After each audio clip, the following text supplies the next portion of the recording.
Bonjour à tous et bienvenue sur la chaîne YouTube d'Autoplus.fr pour l'essai aujourd'hui du tout nouveau DS7. C'est peut-être le SUV premium par excellence actuellement sur le marché français et l'heure du restylage a sonné pour ce SUV qui a été commercialisé pour la première fois en 2018. Il a rapidement su conquérir la clientèle pour son style chic et ses finitions haut de gamme. Alors vous allez voir dans cet essai que DS ne se contente pas d'apporter de nouvelles technologies ou une nouvelle motorisation à cette voiture. La marque propose également un style tout à fait inédit puisque vous allez le voir sur notre version d'essai du jour que DS propose une version Performance Line avec quelques finitions qui rappellent l'univers du sport. Mais avant de découvrir en détail ce nouveau DS7, je vous invite comme d'habitude à nous rejoindre sur nos réseaux sociaux, à vous abonner à notre chaîne YouTube et puis à laisser un petit pouce bleu à la fin de cette vidéo si elle vous a plu. Alors comme vous pouvez le voir, extérieurement parlant, ce DS7 change très peu par rapport à la première génération. En termes de dimensions, on garde quasiment les mêmes, c'est-à-dire que nous avons la même largeur, la même hauteur, sauf que cette deuxième génération prend 2 cm sur la longueur, elle mesure désormais 4,59 m. Pour ce qui est des nouveautés esthétiques apportées à ce DS7, elle se situe à l'avant et à l'arrière. Alors concernant la face avant, difficile de ne pas voir ces nouveaux feux, les DS Light Veil. Vous voyez, ils sont verticaux. Alors ils se rapprochent un petit peu de ce qu'on pourrait retrouver avec le nouveau DS4. On y retrouve également les clignotants. Ils sont accompagnés de nouveaux phares également, dotés de la nouvelle technologie Pixel LED Vision qui permettra un éclairage optimal la nuit en fonction de là où vous roulez, en fonction de la route et en fonction également du trafic qui arrive en face de vous. Autre nouveauté sur cette face avant, le logo. Ici, vous voyez ce badge en guillochage propre à la marque DS et puis cette calandre un petit peu en finition clou de Paris. Vous voyez, c'est très bien travaillé. Il faut savoir qu'il n'y a pas un diamant de la même taille sur cette calandre. Encore une fois, le sens du détail est chez DS. On retrouve toujours également ces DS Wings, vous les voyez, ils ont été élargis, affinés.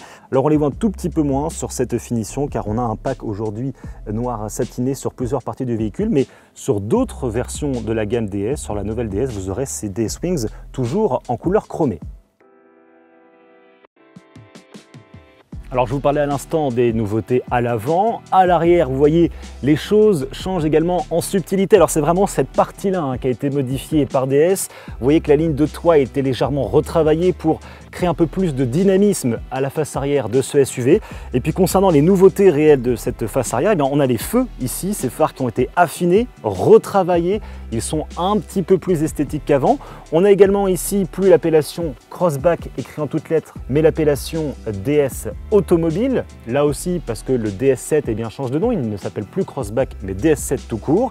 Sur d'autres finitions un peu sport du jour, vous voyez ces badges noirs, ici l'appellation E-Tense 4x4 et puis là-bas l'appellation DS7 qui est accompagnée là encore du logo travaillé de DS et toujours ce style en bas, on retrouve toujours ces sorties chromées d'échappement de part et d'autre du pare-choc. Et puis très grosse nouveauté sur cette voiture, c'est cette finition performance. Regardez la taille de ces jantes. Alors elle s'appelle Brooklyn chez DS et elle mesure 21 pouces, c'est colossal. Et elles sont accompagnées juste ici derrière par des étriers de frein développés par DS Performance, là encore pour proposer un produit encore plus sportif. Alors c'est surtout à l'intérieur que le charme s'opère souvent chez DS et ça se voit encore une fois avec ce DS7. Regardez, tout est encore très chic, très élégant et cela se voit tout d'abord sur la finition et le choix des matériaux. Alors très honnêtement, il n'y a quasiment rien à redire sur l'intérieur de cette voiture. Alors nous avons aujourd'hui un pack Alcantara noir profond pour la finition intérieure. Il faut savoir qu'il y a d'autres finitions existantes, plus claires, plus colorées. Ça, DS le propose toujours. Nous, sur notre version performance, donc vous retrouvez cet intérieur alors un peu terne à mon goût, c'est un petit peu dommage, mais on voit que le constructeur a posé des surpiqûres en doré et en rouge qui rappellent les couleurs du logo. On retrouve également un peu partout des matières très nobles, de l'Alcantara ici, du cuir. Franchement, il n'y a rien à redire sur la finition et les matériaux choisis pour cette DS. Je le redis encore une fois parce que c'est important. La marque vraiment peut concurrencer avec les marques les plus premium du marché, c'est-à-dire les marques allemandes, les marques italiennes ou le top des constructeurs français. DS frappe très fort avec ce nouveau DS7 très bien fini. Alors concernant les équipements à bord, eh bien, on retrouve toujours cet écran de 12 pouces qui est installé ici, vous voyez, encore une fois, avec cette forme qui est quand même originale. Alors ça dénote un petit peu par rapport à ce que fait la concurrence, hein. Renault veut des écrans très verticaux. Eh bien chez DS, on reste sur de l'horizontal. Nous avons un écran doté de la nouvelle technologie Iris qui permet sous forme de widget de naviguer entre les différents menus que vous pourrez vous-même configurer. Derrière le conducteur, toujours cette dalle numérique de 12 pouces qui, elle, vous affichera également les données de navigation, la navigation, elle est paramétrable. Vous pouvez également y afficher les données de consommation électrique ou hybride de la voiture et cela permettra notamment de gérer au mieux la motorisation hybride et la motorisation électrique. J'allais dire le seul défaut qu'il faut émettre à l'intérieur de cette voiture, c'est le manque de sportivité. Je vous rappelle qu'on a un modèle Performance Line aujourd'hui, c'est-à-dire que DS a travaillé un petit peu plus le look, un petit peu plus le rendu sportif de la voiture.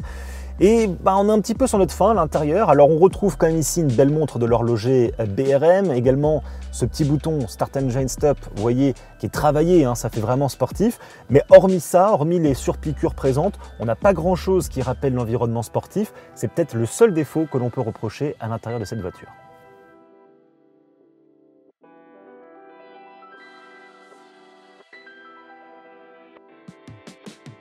Sans surprise, aux places arrière, le confort est optimal. Vous voyez qu'il y a beaucoup de place aux jambes. Les caves de pied ont bien été travaillées, ce qui permet d'améliorer aussi le confort. Et puis on retrouve donc des sièges peut-être un peu fermes, mais très confortables. L'assise est très bonne. Et des places arrière qui sont dotées également de rangement, vous voyez, dans les contreportes. Ici, derrière la console centrale, on retrouve également deux entrées USB pour pouvoir recharger un téléphone ou brancher une tablette. Et donc une voiture qui est optimale pour les passagers arrière et pour partir sur de longs trajets. Concernant le coffre, vous retrouvez un volume d'un peu plus de 500 litres. Il faut également noter que sur les versions hybrides rechargeables, la présence des batteries n'impacte pas ce volume, tout simplement parce que DS a optimisé le placement de ses batteries.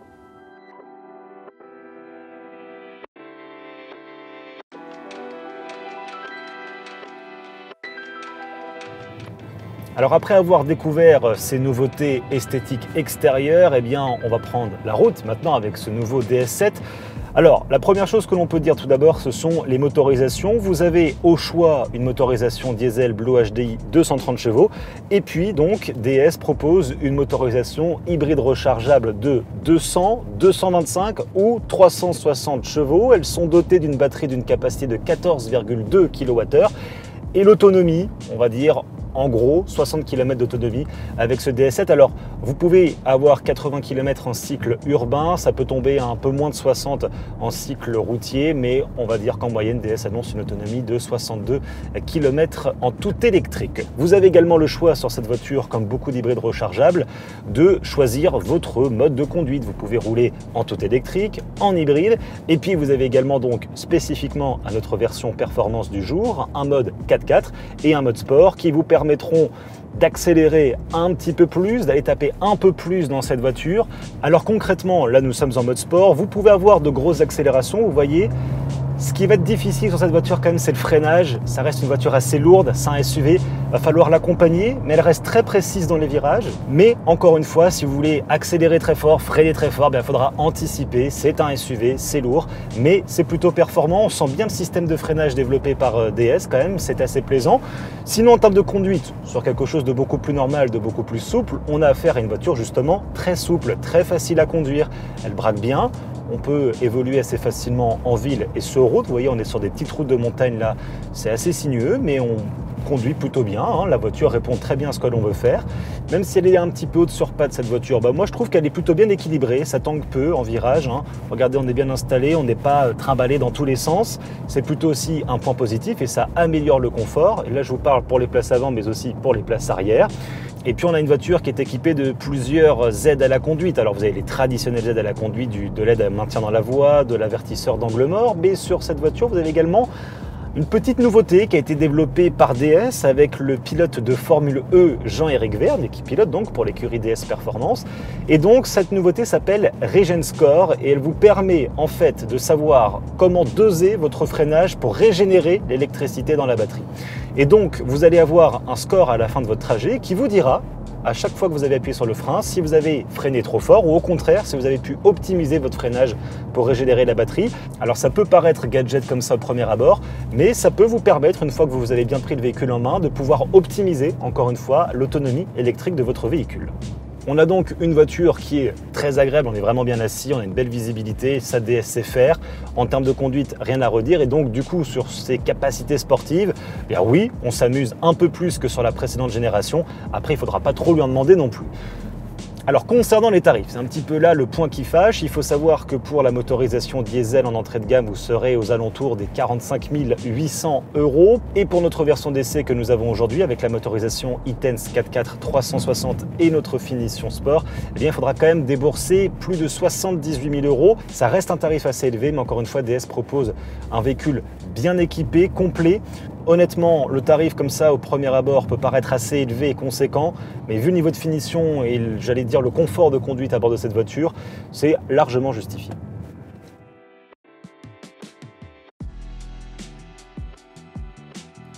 Pour conclure, on peut dire que DS ne prend pas trop de risques avec le restylage de son SUV, mais après tout, pourquoi changer une recette qui marche ? Avec ce nouveau DS7, eh bien, la marque française propose un SUV convaincant, agréable à conduire, confortable et très bien équipé. Après tout, il coche toutes les cases. Alors concernant notre version performance aujourd'hui, le côté un peu sportif, on les a, ces sensations, mais on est encore très loin, je trouve, de ce que propose la concurrence allemande, notamment BMW, Audi ou Mercedes. Mais en tout cas, ce SUV, avec cette motorisation de 360 chevaux, proposera tout de même de très belles sensations. Il faut savoir que les nouveaux DS7 sont d'ores et déjà disponibles à la commande. Et puis vous retrouverez également cette voiture le 17 octobre prochain au Mondial de l'Auto à Paris. Quant à nous, on se retrouve très prochainement sur autoplus.fr et sur la chaîne YouTube d'Autoplus pour de nouveaux essais. À bientôt.